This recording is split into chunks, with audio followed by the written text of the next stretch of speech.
প্রধানমন্ত্রীর নেতৃত্বে আমরা যে জায়গায় এসে গেছি সেটা তাদের সহ্য হচ্ছে না।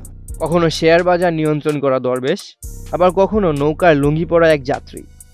এমন অসাধারণ এক চরিত্র বেক্সিমকো গ্রুপের কর্ণধার ও সাবেক প্রধানমন্ত্রী শেখ হাসিনার বেসরকারি খাত বিষয়ক উপদেষ্টা সালমান এফ রহমান। বর্তমানে তিনি কারাগারে বন্দী, কিন্তু এখানেই থেমে নেই তার প্রভাব।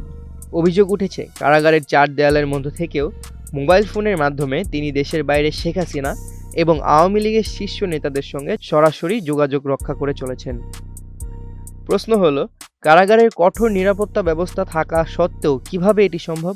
কারা কর্তৃপক্ষ দাবি করেছে কারাগারে মোবাইল ফোন ব্যবহার করা অসম্ভব, কারণ সেখানে সিগন্যাল জ্যামার সক্রিয় রয়েছে। কিন্তু বিভিন্ন নির্ভরযোগ্য সূত্রের দাবি, সালমান এফ রহমানের মতো প্রভাবশালী বন্দীরা মোটা অঙ্কের টাকার বিনিময়ে কারাগারের এই নিরাপত্তা ব্যবস্থাকে পাশ কাটিয়ে যাচ্ছেন। অসাধু কারারক্ষীদের ম্যানেজ করে তিনি মোবাইল ফোন এমনকি ইন্টারনেট সংযোগের সুযোগ পাচ্ছেন।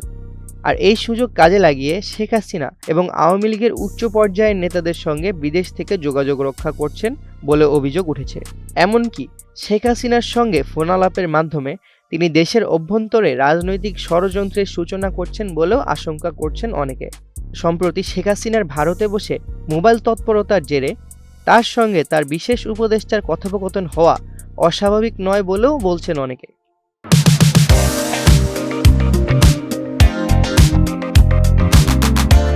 তবে বিষয়টি শুধু সালমান এফ রহমানের মধ্যেই সীমাবদ্ধ নয়।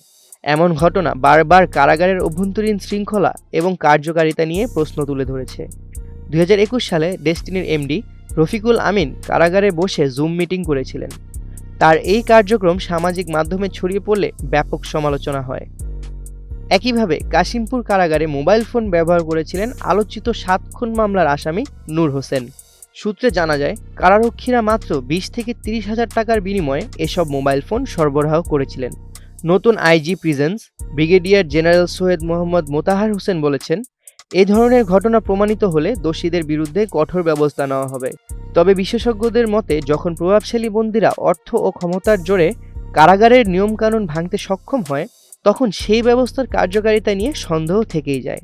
এ অবস্থায় প্রশ্ন উঠছে, সরকার যখন দুর্নীতি দমন এবং শৃঙ্খলা প্রতিষ্ঠার জন্য নানা পদক্ষেপ গ্রহণ করছে, তখন কারাগারের ভেতরে এমন ঘটনা কি সরকারের এই প্রচেষ্টাকে প্রশ্নবিদ্ধ করছে না? সামিউল ইসলাম জয়, 21 টিভি, ঢাকা।